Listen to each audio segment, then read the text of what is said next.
For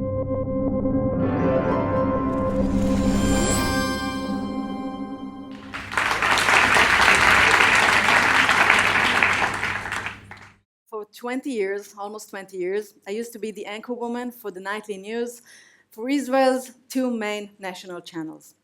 So I was there during so many terror attacks, wars, peace talks, more terror attacks, elections, intifada, 9/11. Being a news person is interesting. Being a news person in Israel means that there's never a dull moment. And unfortunately, too often, you have to deliver sad or bad news. I remember sitting in the studio 4 years ago, broadcasting live for hours the fire that burned the Carmel Mountain. The loss of so many lives, the catastrophe. That was the moment that I felt that I cannot do it anymore. The emotional burden took a toll on me. A month later, I announced my retirement from the news. People thought I was crazy, giving up such a job, but I knew that it was the right thing for me to do. For a few months, I really enjoyed my freedom. I realized that I can live without being connected to the news 24/7. I spent more time with my family, but something was missing. I felt the need to devote my time to do something that is important to me, something that might even make a change. I'm a vegetarian for many years. 24 years ago, I've decided that I can't see the difference between the pets I have at home and the animals I used to eat. This is Nina, one of my 3 cats. So I stopped eating them. But I used to be, as my mother said, a non-problematic vegetarian. It means that on family dinners, I used to eat the side dishes and never bother anyone with agendas or terrible stories about the sad way the steak made to the plate. So what has changed? In 2009, I saw a report about Sir Paul McCartney launching the Meat-Free Monday campaign in the UK. It really interested me since I knew that he's a vegetarian too. And that was the first time that I heard about the environmental implication of the livestock industry. And I realized that it's more than ideology. And I remember thinking to myself back then, maybe I can do the same. But I was too busy working in the news. So when I retired, suddenly it was clear to me, this is what I should do. I will bring the Meatless Monday campaign to Israel. Before I'll tell you how we did it and what happened, a few words about what is Meatless Monday. Well, the global initiative started in the United States in 2003. Sid Lerner, this nice man, and with Johns Hopkins, founded Meatless Monday. And the idea was simple, to promote healthy diet and to fight obesity by offering to replace for one day the meat in the plate with things that people eat less these days. Vegetables, grains, lentil, beans, fruits. Because you see, people eat much more meat than they used to eat 60 or 70 years ago. It became more accessible, more affordable. These days you enter the supermarket and it's already there, it's cut and clean and prepared, everyone has refrigerators.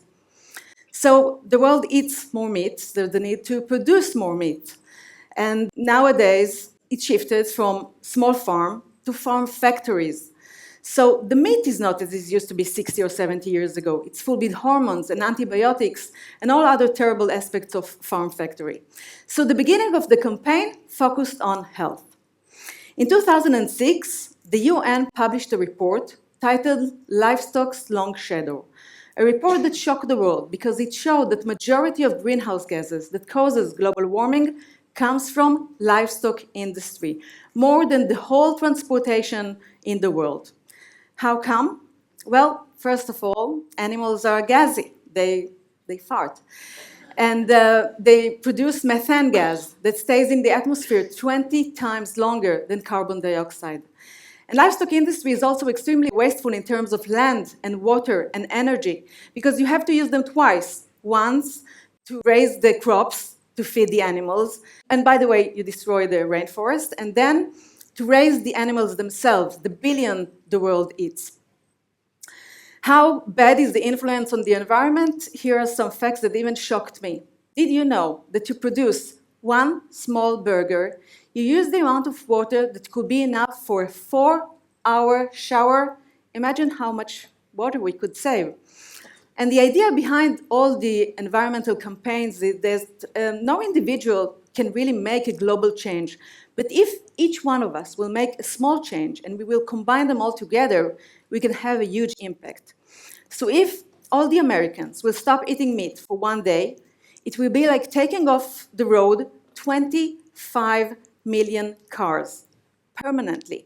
In the UK, it's 5 million. Here in Israel, our small country, it's 500,000 cars just for one day, a meatless day. So now the campaign combines the two messages, environment and health, and says something very simple. Do something that is good for you and do something that is good for the planet. And I didn't say anything about how cruel this industry is. It's life full of torture, without compassion to the billions of animals that are slaughtered every year. So knowing all this, you can understand why I've decided to bring the campaign to Israel. By the way, this is Mali. She's rescued. She's in a sanctuary now. So I was thinking to myself, it was after a few months of break, and at that point, and I was thinking to myself, okay, what do I do? So the first thing I did was to call the Ministry of Environment and arrange for a meeting there. And I came there, and I was sure that I will offer myself free, and we will make together a public campaign. But unfortunately, I learned that the whole budget was already spent on a recycling campaign, and the answer was no. But something good came out from that meeting. I met there Liat and Maya. They specialize in the marketing of environmental campaigns. And the next day, Liat called me, and she told me, we are with you, we will help. And that's how we got started, 3 women on our own. And we knew that we want that on launch day, we could already show some achievements, not just an idea or a concept. So I started meeting with all the people we thought were relevant, doctors, dietitians, chefs, journalists, advertising people. And this is how we got our first partnership with one of Israel's biggest catering company that feeds thousands of workers every day. We worked on branding, designing our unique logo, brochure, website, Facebook page. We thought about the launch and we aimed big. We wanted to make the launch in the Israeli parliament, the Knesset. So I met with the former chairman of the Knesset, Ruby Rivlin, which is now our president. He's a vegetarian for many years, and he really liked the idea. And we even set a date. But in Israel, as in Israel, there's election almost every 2 years. So the Knesset finished its term before time, so we had to look for another place to do the launch. And in the end, we had a very nice event in a nice restaurant with the participation of some of Israel's top chefs. It was November 2012, and we came out big. I'm not ashamed to say that I used all my connections and power and fame, and we got huge media coverage. Our goal is that once you understand why it is important to lower the consumption of meat, you will do it everywhere.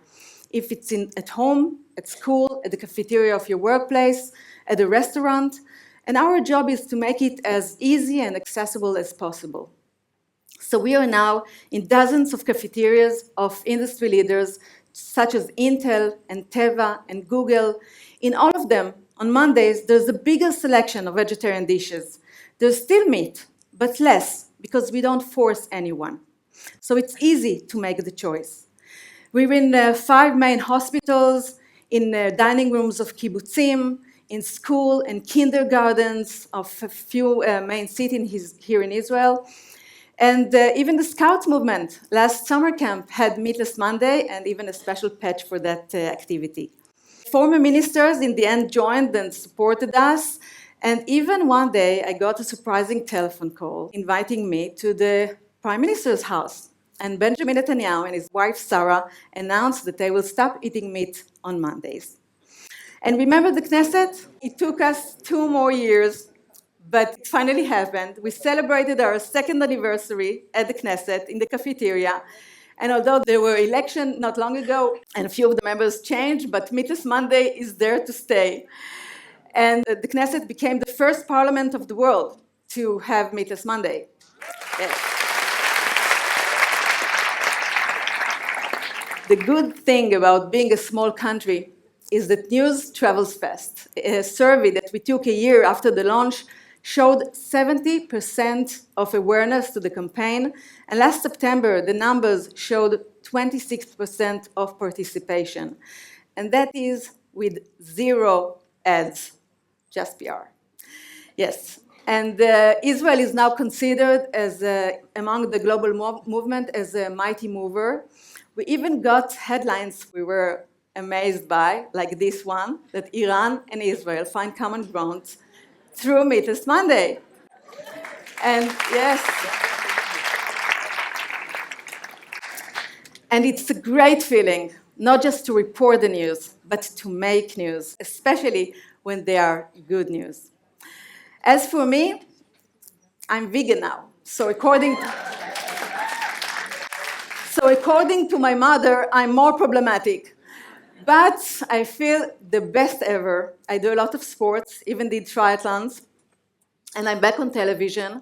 I have now my own program, hamaarechet, that it's an investigative reporting show that focuses on social and environmental issues. But I'm still committed to Meatless Monday because there's still a lot of work to do. So join us. Go Meatless Monday. Do it for you, do it for the planet, and do it for the animals. Thank you.